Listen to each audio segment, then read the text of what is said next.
ಶ್ರೀಮತಿ ಯಲಹಂಕ ಉಪನಗರದಿಂದ ಬಂದೀನಿ. ಸದ್ಗುರುಗಳ ಪಾದಾರವಿಂದಗಳಿಗೆ ನಮಿಸುತ್ತಾ ಸಮಾಜಕ್ಕೆ ಒಂದು ಸಂಬಂಧಿಸಿದ ಒಂದು ಪ್ರಶ್ನೆಯನ್ನು ಕೇಳಬೇಕು ಅಂತ ಇದ್ದೀನಿ. ಆಧ್ಯಾತ್ಮ ಮತ್ತು ನಮ್ಮ ಭಾರತದ ಸಂಸ್ಕೃತಿಯನ್ನು ಚಿಕ್ಕ ವಯಸ್ಸಿನಿಂದಲೇ ನಾವು ಕಲಿಸಿದರೆ ಅವರು ಭಾರತಕ್ಕೆ ಒಳ್ಳೆಯ ಪ್ರಜೆಗಳಾಗುತ್ತಾರೆ. ಆ ಥರ ಮಾಡೋದಕ್ಕೆ ತಮ್ಮ ಸಲಹೆ ಏನು ಸದ್ಗುರುಜಿ? ನೋಡಿ, ಎಲ್ಲವನ್ನೂ ಕಲಿಸ್ತೀವಿ, ಎಲ್ಲರೂ ಎಲ್ಲವನ್ನು ಕಲಿಬೇಕು ಅಂತ ನಾವು ಭಾವಿಸಬಾರ್ದು. ವಿಶೇಷವಾಗಿ ಮಕ್ಕಳಿಗೆ ಸಂಸ್ಕಾರ, ಆಧ್ಯಾತ್ಮಿಕ ಮಾರ್ಗ ಬರೋದು ಎಲ್ಲಿಂದ? ಅವರ ತಂದೆ ತಾಯಿಯಿಂದ. ತಂದೆ ತಾಯಿ ಹೇಗೇಗೋ ಬದುಕ್ತಾ ಇದ್ದರೆ, ಬೆಳಗ್ಗೆ ಎದ್ದ ತಕ್ಷಣ ಟಿ ವಿ ಆನ್ ಮಾಡಿ ಕೂತ್ಕೊಳ್ಳೋದು, ತಿಂಡಿ ಮಾಡಬೇಕಾದ್ರೂ ಟಿ ವಿ ನೋಡ್ತಾ ಇರೋದು, ರಾತ್ರಿ ಮಲಗಬೇಕಾದ್ರೂ ಟಿ ವಿ ನೋಡ್ತಾ ಇರೋದು, ಮಗುಗೆ ಹೇಳೋದು ಓದೋಗು, ಮಗುಗೆ ಹೇಳೋದು ಧ್ಯಾನ ಮಾಡು, ಮಕ್ಳಿಗೆ ಹೇಳೋ ನೀನು ಜಪ ಮಾಡು ಅಂತ ಹೇಳಿದ್ರೆ ಮಕ್ಕಳು ಹಾಗೆ ಮಾಡಲ್ಲ. ಅವ್ರಿಗೆ ಸಹಜವಾಗಿ ಅನಿಸ್ಬೇಕು, ಅರೆ ನಾನು ಹೀಗೆ ಮಾಡಬೇಕಾಗಿತ್ತು, ಹೀಗಿರಬೇಕು ಅಂತ ಅನಿಸ್ಬೇಕು. ಹಾಗೆ ಅನ್ನಿಸ್ಬೇಕಾದ್ರೆ ಅವರ ಮನೆಯಲ್ಲಿರುವಂಥ ಹಿರಿಯರು ಯಾರಿದ್ದಾರೆ, ಮನೆಯಲ್ಲಿರುವಂಥವರ ತಂದೆ ತಾಯಿ ಯಾರಿದ್ದಾರೆ, ಅವರು ಪ್ರತಿದಿನ ಸಹಜವಾಗಿ ಆ ಸಾಧನೆಯಲ್ಲಿ ತೊಡಗ್ತಾ ಇದ್ದರೆ ಸಣ್ಣ ಮಗುವಿನಿಂದ ಅದನ್ನು ನೋಡ್ತಾ ಇರುವಂಥ ಮಗು ದಾರಿ ತಪ್ಪಬಹುದು, ಬೇರೆಯದನ್ನು ಅನುಸರಿಸಬಹುದು. ಆದರೆ ಚಿಕ್ಕಂದಿನಿಂದ ನೀವು ಯಾವ ರೂಟನ್ನು ಹಾಕಿಕೊಟ್ಟಿದ್ದೀರಿ, ನೀವೇ ಹೇಗೆ ಬದುಕಿದ್ದೀರಿ, ಅದರ ಪ್ರಭಾವಕ್ಕೆ ಅದು ಒಳಗಾಗಿರ್ತದೆ. ಹಾಗೆ ಒಳಗಾಗಿರೋ ಕಾರಣಕ್ಕೆ ಒಂದಲ್ಲ ಒಂದು ದಿನ ಅವನು ಕೂಡ, ಆಕೆಯೂ ಕೂಡ ಸಾಧನಾ ಮಾರ್ಗಕ್ಕೆ ಬರ್ತಾಳೆ. ಹಾಗೆ ಬರಬೇಕಾದ್ರೆ ನಮ್ಮ ಮಾತಿನಲ್ಲಿ, ಕೇವಲ ಆಚರಣೆಯಲ್ಲ, ಕಾಯ ವಾಚ ಮನಸ ಅಂತ ಏನು ಹೇಳ್ತೀವಿ, ನಾವು ನಡೆಯಲ್ಲಿ, ನುಡಿಯಲ್ಲಿ, ಪ್ರತಿಯೊಂದರಲ್ಲೂ ಅದೇ ರೀತಿಯಾಗಿ ಇರಬೇಕು. ಹಾಗೆ ಇದ್ದಾಗ ಮಾತ್ರ ಮಕ್ಕಳು ಕೂಡ ಅದನ್ನು ಆಚರಣೆ ಮಾಡ್ತಾರೆ. ಹಾಗಿಲ್ಲದೆ ಕೇವಲ ಮಾತಿನಲ್ಲಿ ಮಾತ್ರ ಹೇಳಿದ್ರೆ, ನೀನು ಹಾಗಿರು, ನೀನು ಹೀಗಿರು, ನೀನು ಹೀಗೆ ಮಾಡು, ಒಳ್ಳೆಯವನಾಗೇ ಇರು ಅಂತ ಹೇಳಿ ಆಫೀಸಿನಿಂದ ಪೆನ್ ತಗೊಂಬರ್ತಾ ಇದ್ರೆ ಅಪ್ಪ, ಮಗನಿಗೆ ಹೇಳೋದು ಸ್ಕೂಲಲ್ಲಿ ನೀನು ಚೆನ್ನಾಗಿರಬೇಕು, ಬೇಷ್ ಅನ್ಸ್ಕೋಬೇಕು, ಗುಡ್ ಬಾಯ್ ಅನ್ಸ್ಕೋಬೇಕು. ಆದರೆ ಆಫೀಸಿನಿಂದ ಆಳೆಗಳನ್ನು ತಗೊಂಬರ್ತಾನೆ, ಆಫೀಸ್ನಿಂದ ಪೆನ್ಗಳನ್ನು ತಗೊಂಬರ್ತಾನೆ. ಮಗನಿಗೆ ನೋಡ್ತಾನೆ, ಇದೆಲ್ಲಿಂದ ಬಂತು? ಆಫೀಸ್ನಿಂದ ಬಂತು. ಆಫೀಸಲ್ಲಿ ಯಾರು ಕೊಡ್ತಾರೆ? ಅಲ್ಲಿ ಇದ್ದದ್ದು ಎತ್ಕೊಂಬಂದಿದ್ದಾನೆ. ಮಗನೂ ಅಂತಾನೆ, ಎಲ್ಲಿದ್ದದ್ದು ಬೇಕಾದ್ರೂ ನಾನೇ ಎತ್ಕೊಂಬರ್ಬೋದು. ಹಾಗೆ ಅಲ್ವಾ? ಅಪ್ಪ ಅಮ್ಮ ಹೇಗೆ ಬದುಕ್ತಾರೋ, ಹೇಗೆ ನಡ್ಕೊಳ್ತಾರೋ, ಹೇಗೆ ಆಚರಣೆಯಲ್ಲಿದ್ದಾರೋ ಆ ರೀತಿಯಾಗಿ ಮಕ್ಕಳೂ ಕಲಿತಾರೆ. ಬಿಟ್ಟು ಬರೀ ಹೇಳೋದ್ರಿಂದ ಅಲ್ಲ. ಯಾವತ್ತೋ ಒಂದು ದಿನ ನಾವು ಅಂದ್ಕೊಂಡ್ಬಿಡ್ತೀವಿ, ನಾನು ಹೀಗೆ ಒಳ್ಳೆಯವರಿಗಾಗಿ ಬದುಕಬೇಕು, ನಾನು ಪ್ರತಿನಿತ್ಯ ಧ್ಯಾನ ಮಾಡಬೇಕು. ಆದರೆ ಮೊದಲೆಲ್ಲ ತಪ್ಪು ಮಾಡಿಬಿಟ್ಟಿರ್ತೀರಿ.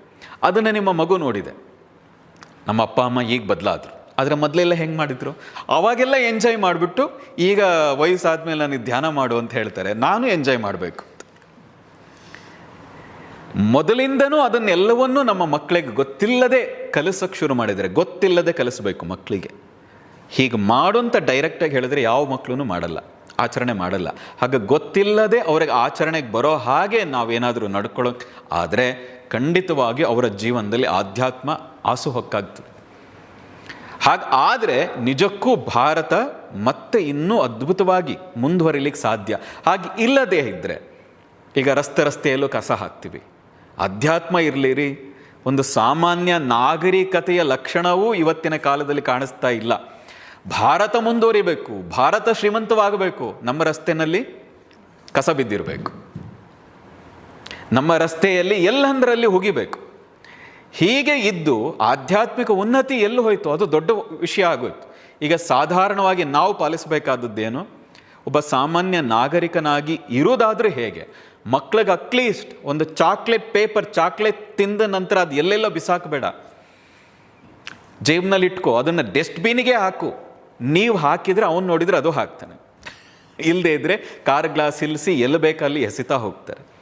ಈ ಥರ ಸಣ್ಣ ಸಣ್ಣ ವಿಷಯ ನೀವು ಪಾಲಿಸ್ತಾ ಹೋದರೆ, ತಂದೆ ತಾಯಿ ಇದ್ದವರು ಪಾಲಿಸ್ತಾ ಹೋದರೆ, ಮಕ್ಕಳು ಆಟೋಮೆಟಿಕಲಿ ಅದನ್ನು ಕಲಿತಾ ಹೋಗ್ತಾರೆ. ನಮಗೆ ಯಾರೂ ಹೇಳ್ಕೊಟ್ಟಿಲ್ಲ ಹೀಗಿರಬೇಕು, ಹಾಗಿರಬೇಕು. ನಾವು ತುಂಬ ನೋಡಿದ್ವು. ಅದಕ್ಕೆ ನಂದೊಂದು ವಾಕ್ಯ ಇದೆ, ಕೆಲವಂ ಬಲ್ಲವರಿಂದ ಕಲ್ತ ಕೆಲವಂ ಸುಜ್ಞಾನದಿಂ ನೋಡುತ್ತಂ. ಕೆಲವನ್ನು ನೋಡ್ತಾ, ಕೆಲವೊಂದು ಕೇಳ್ತಾ, ಕೆಲವೊಂದು ವಿಶೇಷವಾದ ಜ್ಞಾನದಿಂದ ತಿಳ್ಕೊಳ್ತಾ ನಮ್ಮ ಜೀವನನ ಬೆಳೆಸ್ಕೋಬೇಕು. ಇದನ್ನು ಮಕ್ಕಳಿಗೂ ಕಲಿಸ್ಬೇಕು. ಕಲಿಸೋದು ಹೇಗೆ? ಡೈರೆಕ್ಟಾಗಲ್ಲ. ಅವರು ನೋಡೋದನ್ನೇ ಹೆಚ್ಚು ಅಭ್ಯಾಸ ಮಾಡ್ತಾರೆ, ಕೇಳೋದಕ್ಕಲ್ಲ. ಕಿವಿಯಿಂದ ಕೇಳೋದಕ್ಕಿಂತ ಕಣ್ಣಿಂದ ನೋಡೋದನ್ನು ಅವರ ಜೀವನದಲ್ಲಿ ಅಡಾಪ್ಟ್ ಮಾಡ್ಕೊಳ್ತಾರೆ. ಇದನ್ನು ಸರಿಯಾಗಿ ತಂದೆ ತಾಯಿ ಆದವ್ರು ಅರ್ಥ ಮಾಡ್ಕೋಬೇಕು. ನಮಸ್ತೆ ಗುರುಜಿ, ನನ್ನ ಹೆಸರು ರವಿಚಂದ್ರ ಅಂಥೇಳಿ. ಬ್ರಹ್ಮಾಂಡದಲ್ಲಿ ಶೂನ್ಯವೇ ಶಾಶ್ವತ ಅಂತ ನನಗನ್ಸುತ್ತೆ. ಇದ್ರ ಬಗ್ಗೆ ಒಂದು ಸ್ವಲ್ಪ ತಿಳಿ ಹೇಳ್ತೀರಾ? ಶೂನ್ಯವೇ ಶಾಶ್ವತ ಅಂದರೆ ಏನರ್ಥ? ಎಲ್ಲವೂ ಅಧ್ಯಾಸ ಥರನೇ ಕಾಣಿಸುತ್ತೆ, ಎಲ್ಲವೂ ಭ್ರಮೆಯಿಂದನೇ ಕೂಡಿದೆ. ಆದರೆ ಡೀಪಾಗಿ ಯೋಚನೆ ಮಾಡೋಕ್ಕೆ ಹೋದರೆ ಎಲ್ಲವೂ ಶೂನ್ಯವಾಗಿ ಕಾಣಿಸುತ್ತೆ.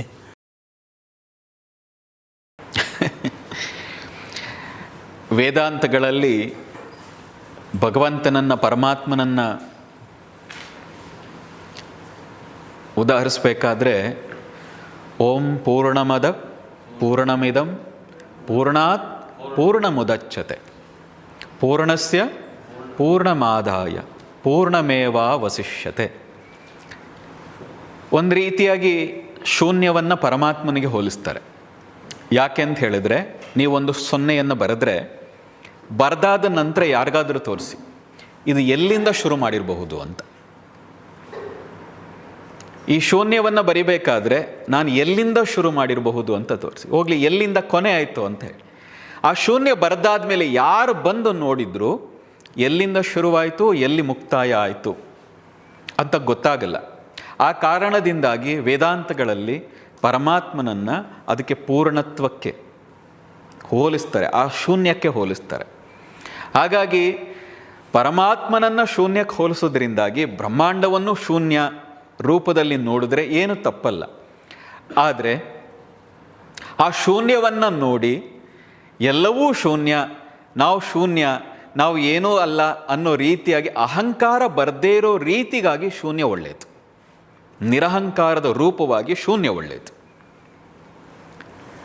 ಯಾವಾಗಲೂ ಶೂನ್ಯನಾದಾಗ ಮಾತ್ರವೇ, ಒಂದು ಕುವೆಂಪು ಅವ್ರದ್ದು ಒಂದು ಮಾತಿದೆ, ನಾನು ಶೂನ್ಯ, ನನ್ನ ಹಿಂದೆ ಒಂದು ಇರಲು ಅದಕ್ಕೆ ಮೌಲ್ಯ ಅಂತ. ನಾನು ಶೂನ್ಯ, ನನ್ನ ಹಿಂದೆ ಗುರು ಅನ್ನುವಂಥ ಒಂದು ಇರಲು ಅದಕ್ಕೆ ಮೌಲ್ಯ ಅಂತ. ಆ ಶೂನ್ಯತ್ವ ಒಳ್ಳೆಯದು.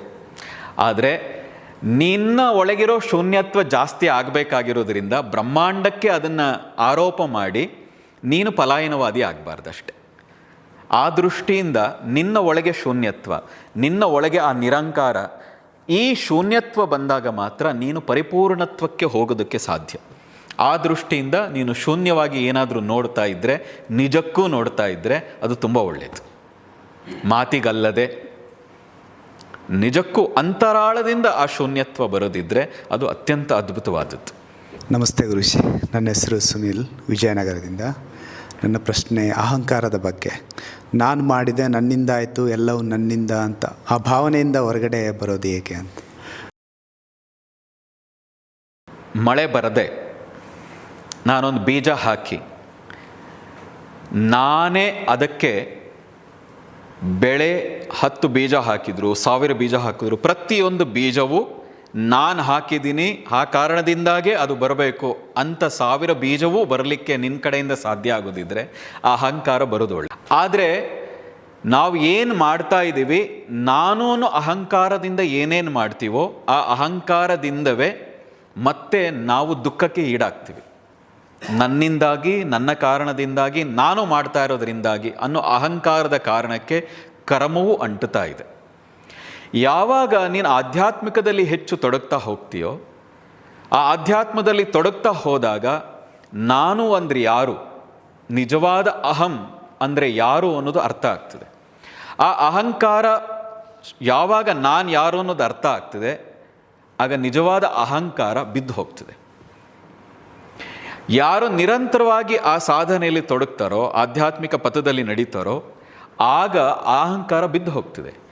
ಎರಡನೇದು, ನಮ್ಮ ಜೀವನದಲ್ಲಿ ಯಾವುದೋ ಒಂದು ಮಾರ್ಗ ಹಿಡ್ಕೋಬೇಕು. ಅದು ಕರ್ಮ ಮಾರ್ಗ ಇರ್ಬೋದು, ಅದು ಭಕ್ತಿ ಮಾರ್ಗ ಇರ್ಬೋದು, ಅದು ಯೋಗ ಮಾರ್ಗ ಇರ್ಬೋದು, ಅದು ಜ್ಞಾನ ಮಾರ್ಗ ಇರ್ಬೋದು. ಆ ಮಾರ್ಗದಲ್ಲಿ ಸಾಗ್ತಾ ಹೋದರೆ, ಆ ಮಾರ್ಗದಲ್ಲಿ ನಿರಂತರವಾಗಿ ಅಭ್ಯಾಸ ಸಾಧನೆ ಮಾಡ್ತಾ ಹೋದರೂ ಕೂಡ ಆ ಅಹಂಕಾರ, ನಮ್ಮಲ್ಲಿರುವಂಥ ಅಹಂಕಾರ ತನಗೆ ತಾನೇ ಬಿದ್ದು ಹೋಗ್ತದೆ. ಇಲ್ಲದೆ ಇದ್ದರೆ ಯಾರಾದರೂ ಸರಿಯಾಗಿ ಮೇಲೆ ಒಬ್ಬರು ಇರಬೇಕು, ಗುರುವನೋ ಇಲ್ಲ ಸರಿಯಾದ ತಂದೆ ತಾಯಿಯೋ ಇದ್ದಾಗ ಆಯಾಯ ಸಂದರ್ಭಕ್ಕೆ ಪೆಟ್ಟನ್ನು ಕೊಡ್ತಾ ಹೋದರೆ ಆ ಅಹಂಕಾರ ತನಗೆ ತಾನೇ ಬಿದ್ದು ಹೋಗ್ತದೆ. ಹಿಂದೆ ಅವನ ಅಹಂಕಾರದಿಂದ ನನಗೆಲ್ಲವೂ ಗೊತ್ತು, ನಾನು ಎಲ್ಲವನ್ನೂ ತಿಳಿದಿದ್ದೀನಿ ಅನ್ನೋ ಅಹಂಕಾರದಿಂದ ಇರ್ತಾನೆ. ಹೀಗಿದ್ದಾಗ ಅಪ್ಪ ಪರೀಕ್ಷೆ ಮಾಡಿ ಮಾಡಿ ಮಾಡಿ ನಿನಗೇನೂ ಗೊತ್ತಿಲ್ಲ, ನಿನ್ನ ಏನೂ ಅಲ್ಲ ಅನ್ನೋದನ್ನು ಆತನಿಗೆ ನಿರೂಪಿಸ್ತಾನೆ.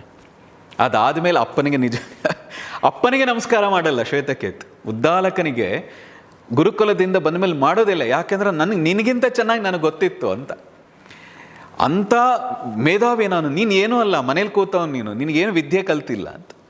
ಯಾವಾಗ ಉದ್ದಾಲಕ ತನ್ನ ಪಾಂಡಿತ್ಯ ಏನು, ನಿಜವಾದ ಜ್ಞಾನ ಅಂದರೆ ಏನು ಅಂತ ಶ್ವೇತಕೇತುಗೆ ತೋರಿಸ್ದ, ಆಗ ಶ್ವೇತಕೇತು ನತಮಸ್ತಕನಾಗಿ ಇಷ್ಟು ವರ್ಷಗಳ ಕಾಲ 12 ವರ್ಷಗಳ ಕಾಲ ಗುರುಕುಲದಲ್ಲಿ ಕಲ್ತು ಏನು ವ್ಯರ್ಥ ಆಯಿತು, ಇದನ್ನೇ ನಾನು ತಿಳಿಲಿಲ್ವಲ್ಲ ಅನ್ನುವ ಭಾವದಿಂದ ಅಪ್ಪನಿಗೆ ಕೊನೆಗೆ ಶರಣಾಗ್ತಾನೆ.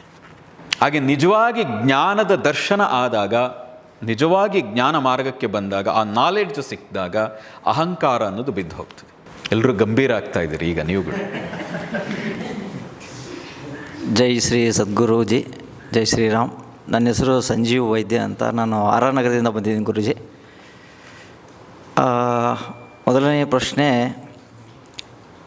ದೇವರು ನಿಜವಾಗ್ಲೂ ಇದ್ದಾನ? ಏಕೆಂದರೆ ಬಡವರು ಮತ್ತು ಒಳ್ಳೆಯವ್ರಿಗೆ ಮೇಲ್ ಬರಲು ಆಗ್ತಾಯಿಲ್ಲ. ಶ್ರೀಮಂತರು ಶ್ರೀಮಂತರಾಗೇ ಉಳಿತಾ ಇದ್ದಾರೆ. ಆ ಲಕ್ಷ್ಮಿ ಅವ್ರಿಗೆ ಕೃಪಾ ಕಟಾಕ್ಷ ತುಂಬ ಚೆನ್ನಾಗಿದೆ. ಆದರೆ ಬಡವರಿಗೆ ಮಾತ್ರ, ಒಳ್ಳೆಯವರಿಗೆ ಮಾತ್ರ ಮೇಲ್ ಬರಲು ಆಗ್ತಾಯಿಲ್ಲ. ಇದರ ಅಂತರಂಗ ಬಹಿರಂಗ ಅಂದರೆ ಇದರಲ್ಲಿ ಇರ್ತಕ್ಕಂಥದ್ದು ಅಡುಕು ತೊಡಕುಗಳು ಏನಿದೆ, ಇದರಿಂದ ಮೇಲ್ ಬರಲಿಕ್ಕೆ ನಾವು ಏನು ಮಾಡಬೇಕು? ಯಾಕಂದರೆ ನಿತ್ಯ ಪ್ರಾರ್ಥನೆ, ಪೂಜೆ ಎಲ್ಲವನ್ನೂ ನಾನು ಕೂಡ ಬೆಳಗ್ಗೆ 4 ಗಂಟೆಗೆ ಎದ್ದು ಮಾಡ್ತಾಯಿದ್ದೇನೆ. ಇದರಿಂದ ಮುಂದೆ ಬರಲಿಕ್ಕೆ ಏನು ಮಾರ್ಗೋಪಾಯ?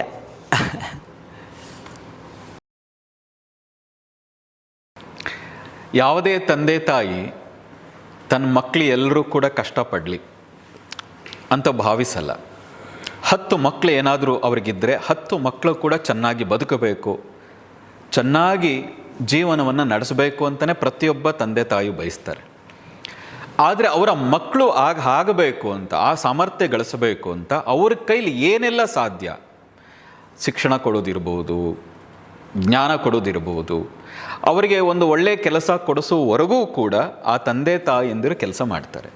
ಒಬ್ಬ ಸಾಮಾನ್ಯ ತಂದೆ ತಾಯಿಯಂದಿರೆ ತನ್ನ ಮಕ್ಕಳು ಚೆನ್ನಾಗಿರಬೇಕು, ಚೆನ್ನಾಗಿ ಬದುಕಬೇಕು, ನಮಗಿಂತ ಇನ್ನೂ ಸಮೃದ್ಧವಾಗಿ ಜೀವನ ಮಾಡಬೇಕು ಅಂತ ಬಯಸಿ ಅವರು ಅಷ್ಟೆಲ್ಲ ಕೆಲಸ ಮಾಡ್ತಾರೆ ಅಂತ ಆದರೆ, ಇಷ್ಟೆಲ್ಲ ಬ್ರಹ್ಮಾಂಡವನ್ನು ಸೃಷ್ಟಿ ಮಾಡೋದಕ್ಕೆ ಯಾರೋ ಒಬ್ಬ ಕಾರಣ ಇರಬೇಕು.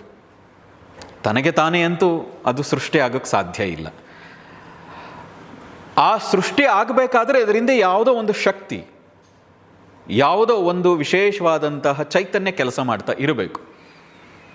ಹಾಗೆ ಕೆಲಸ ಮಾಡ್ತಾ ಇರುವ ಚೈತನ್ಯಕ್ಕೆ, ಶಕ್ತಿಗೆ ನಾವು ಕರೆದಿದ್ದೀವಿ ದೇವರು ಅಂತ, ಇನ್ಯಾರೋ ಕರೆದಿದ್ದಾರೆ ಪರಮಾತ್ಮ ಅಂತ, ಇನ್ಯಾರೋ ಕರೆದಿದ್ದಾರೆ ಗಾಡ್ ಅಂತ, ಇನ್ಯಾರೋ ಲಕ್ಷ್ಮಿಯ ರೀತಿಯ ರೂಪ ಕೊಟ್ಟಿದ್ದಾರೆ, ಇನ್ಯಾರೋ ಭಗವತಿಯ ರೀತಿಯ ರೂಪ ಕೊಟ್ಟಿದ್ದಾರೆ, ಇನ್ಯಾರೋ ಶಿವನ ರೀತಿ ರೂಪ ಕೊಟ್ಟಿದ್ದಾರೆ. ಅವರವರಿಗೆ ಯಾವ ಭಾವ ಕಾಣಿಸ್ತೋ, ಯಾವ ಭಾವದಲ್ಲಿ ಆ ಶಕ್ತಿಯನ್ನು ನೋಡೋದಕ್ಕೆ ಇಚ್ಛೆ ಪಟ್ಟರು, ಆಸೆ ಪಟ್ಟರು, ಅದಕ್ಕೆ ತಕ್ಕಂತೆ ಆ ಚೈತನ್ಯ ಕೊಟ್ಟಿದ್ದಾರೆ. ಆ ಚೈತನ್ಯ ಕೂಡ, ಆ ಶಕ್ತಿ ಕೂಡ, ಬ್ರಹ್ಮಾಂಡ ಸೃಷ್ಟಿ ಮಾಡಿರುವ ಆ ಪರಮಾತ್ಮ ಕೂಡ ಬಯಸುವಂಥದ್ದು, ನಾನು ಸೃಷ್ಟಿ ಮಾಡಿರುವ ಈ ಬ್ರಹ್ಮಾಂಡದಲ್ಲಿ, ಪ್ರಪಂಚದಲ್ಲಿ ಪ್ರತಿಯೊಬ್ಬರು ಚೆನ್ನಾಗಿ ಬದುಕಬೇಕು, ಆನಂದದಿಂದ ಬದುಕಬೇಕು, ಸಮೃದ್ಧವಾಗಿ ಬದುಕಬೇಕು ಅಂತಲೇ ಅಪೇಕ್ಷೆ ಪಡ್ತಾರೆ. ಆದರೆ ತನ್ನ ಅಹಂಕಾರದ ಕಾರಣದಿಂದ, ನನ್ನಿಂದಾಗಿ ನಾನು ಮಾಡ್ತಾ ಇದ್ದೀನಿ ಅನ್ನೋ ಅಹಂಕಾರದಿಂದ ತನಗೇ ಗೊತ್ತಿಲ್ಲದೆ ಕಷ್ಟಗಳಲ್ಲಿ ಸಿಗಹಾಕೊಳ್ತಾ ಹೋಗ್ತಾನೆ. ಅಪ್ಪ ಅಮ್ಮ ಬೆಳೆಸ್ತಾರೆ, ಅಪ್ಪ ಅಮ್ಮ ಶಿಕ್ಷಣ ಕೊಡ್ತಾರೆ, ನೀನೇನು ಮಾಡಿದೆ ಅಂತ ಹೇಗೋ 10 ಮಕ್ಕಳಲ್ಲಿ 2 ಮಕ್ಕಳು ಕೇಳ್ತಾರೋ ಹಾಗೆ ನಾವುಗಳು ಕೂಡ ನನ್ನಿಂದಾಯಿತು ಅಲ್ಲೇನೂ ಇಲ್ಲ ಅನ್ನುವ ಅಹಂಕಾರದ ಕಾರಣದಿಂದಾಗಿ ಸಂಕಷ್ಟಕ್ಕೆ ಸಿಗಾಕೊಂಡಿರ್ತಾರೆ. ಎರಡನೇದು, ಒಂದು ತಿಳಿದಬೇಕು, ನಾವು ಭಗವಂತನ ಪೂಜೆ ಮಾಡೋದು ಅದೊಂದು ಕೃತಜ್ಞತೆ. ಪರಮಾತ್ಮನಲ್ಲಿ ನಾವು ಪ್ರಾರ್ಥನೆ ಮಾಡೋದು ಕೃತಜ್ಞತೆಗಾಗಿ ಪ್ರಾರ್ಥನೆ ಮಾಡಬೇಕು. ನನಗೆ ಕಷ್ಟ ಇದೆ, ನನಗೆ ಹಣ ಬೇಕು, ನನಗೆ ಮನೆ ಕಟ್ಕೊಡು, ನನಗೆ ಮಕ್ಕಳು ಬೇಕಿತ್ತು, ನನಗೆ ಒಳ್ಳೆ ಹೆಂಡತಿ ಬೇಕಿತ್ತು ಅಂತ ಕೇಳೋದಿದೆಯಲ್ಲ, ಆ ಪರಮಾತ್ಮ ಅಂದರೆ ಪರಮ ಆತ್ಮ ಒಂದು ದಿವ್ಯವಾದ ಶಕ್ತಿಯ ದೊಡ್ಡ ಶಕ್ತಿಯ ಮುಂದೆ ನಿಂತು ಈ ಥರ ಸ್ಪೂನು, ಸೌಟು, ಅಂಡೆ ರೀತಿ ಇಟ್ಕೊಂಡು ಈ ಥರದ ಸಣ್ಣ ಸಣ್ಣ ಪ್ರಶ್ನೆಗಳನ್ನು, ಸಣ್ಣ ಸಣ್ಣ ಗೊಂದಲಗಳನ್ನು ಅವ್ರ ಮುಂದೆ ಇಟ್ಕೊಂಡು ಕೂತ್ಕೊಳ್ಳೋದಿದೆಯಲ್ಲ, ಆಸೆಗಳನ್ನು, ಬಯಕೆಗಳನ್ನು ಇಟ್ಕೊಂಡು ಕೂತ್ಕೊಳ್ಳೋದಿಲ್ಲ, ಅದು ನಮ್ಮ ಸಣ್ಣತನ.